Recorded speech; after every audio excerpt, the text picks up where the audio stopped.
अगर आप हमारे चैनल पर नए हैं तो कृपया लाइक और सब्सक्राइब जरूर करें। धूप जंगल के फर्श पर पड़ती है। जैसे ही चीकू, एक चालाक बंदर, पेड़ों से झूलता है, उसकी आंखें खुशी से चमक उठती हैं। वह पके केलों से लदी एक डाल पर रुकता है। उसकी आंखों में एक चंचल चमक है, जैसे वह कहता है, आज मजा आएगा। नीचे रूपा, एक लालची लोमड़ी, झाड़ियों से देख रही है। उसकी तेज आंखें चालाकी से चमक रही हैं, जैसे ही वह एक योजना बनाती है। रूपा की आवाज जंगल में गूंजती है, अरे दोस्त चीकू, तुम बहुत दयालु हो, क्या तुम मेरे साथ कुछ फल साझा नहीं करोगे?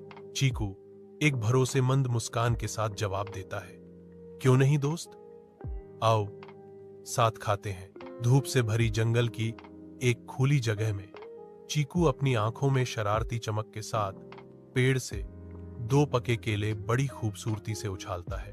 रूपा शरारती हंसी के साथ तुरंत बड़ा केला ले लेती है। उसकी आंखें चालाकी से चमक रही हैं। वह छोटा फल चीकू को देती है। उसके होठों पर मुस्कान है, क्योंकि वह अपनी जीत का आनंद ले रही है। चीकू एक समझदार मुस्कान के साथ अपने छोटे केले को देखता है। उसकी चंचल आंखों में एक खामोश चुनौती उभर रही है। उसकी नजर रूपा के मोटे केले पर टिक जाती है, जो संतुलन बहाल करने के उसके इरादे की एक मौन घोषणा है। अरे रूपा दीदी, यह बराबर नहीं है, मैं इसे बराबर करूंगा। चीकू चंचल दृढ़ संकल्प से भरी अपनी आवाज में घोषणा करता है। धूप से भरी जंगल की एक खुली जगह में चीकू सावधानी से एक केले को काटते हुए कहता है, अरे अब यह छोटा हो गया है, मुझे इसे थोड़ा और बराबर करने दो। चीकू के लगातार केले को कुतरने से रूपा की शुरुआती खुशी चिंता में बदल जाती है, फिर आश्चर्य में। प्रत्येक कट के साथ चीकू अपने चंचल मंत्र को दोहराता है, केले को टुकड़ा टुकड़ा करके तब तक खाता है जब तक कुछ नहीं बचता। रूपा खाली केले को घूरती है। उसके चेहरे पर अचानक एक एहसास उभर आता है, अरे यह तुमने क्या किया? वह चिल्लाती है। चीकू एक धूर्त मुस्कान के साथ रूपा को शर्म से दूर जाते हुए देखता है। उसे याद दिलाता है, तुमने ही तो कहा था कि इसे बराबर कर दो, मैं बस इसे बराबर कर रहा। एक दिन वही लोमड़ी फिर से जंगल में घूम रही थी। वह अब भी बंदर से बदला लेने का मौका ढूंढ रही थी। तभी उसे एक पेड़ के नीचे शहद से भरा एक घड़ा दिखाई दिया।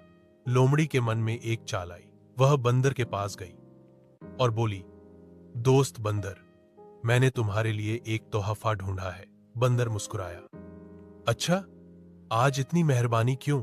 लोमड़ी बोली, चलो मेरे साथ, तुम्हें मीठा शहद खिलाती हूं। दोनों शहद के घड़े के पास पहुंचे। लोमड़ी बोली, लेकिन एक शर्त है, जो भी पहले घड़े में हाथ डालेगा वही सारा शहद पाएगा। बंदर समझ गया कि कुछ गड़बड़ है।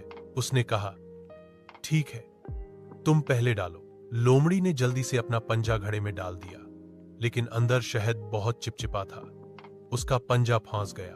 लोमड़ी जोर जोर से चिल्लाने लगी, बचाओ, मेरा हाथ निकल नहीं रहा। बंदर हंसते हुए बोला, अरे दोस्त, धीरे धीरे हाथ बाहर निकालो, पहले शहद छोड़ो, फिर हाथ निकलेगा। लोमड़ी लालच में शहद कसकर पकड़े हुए थी।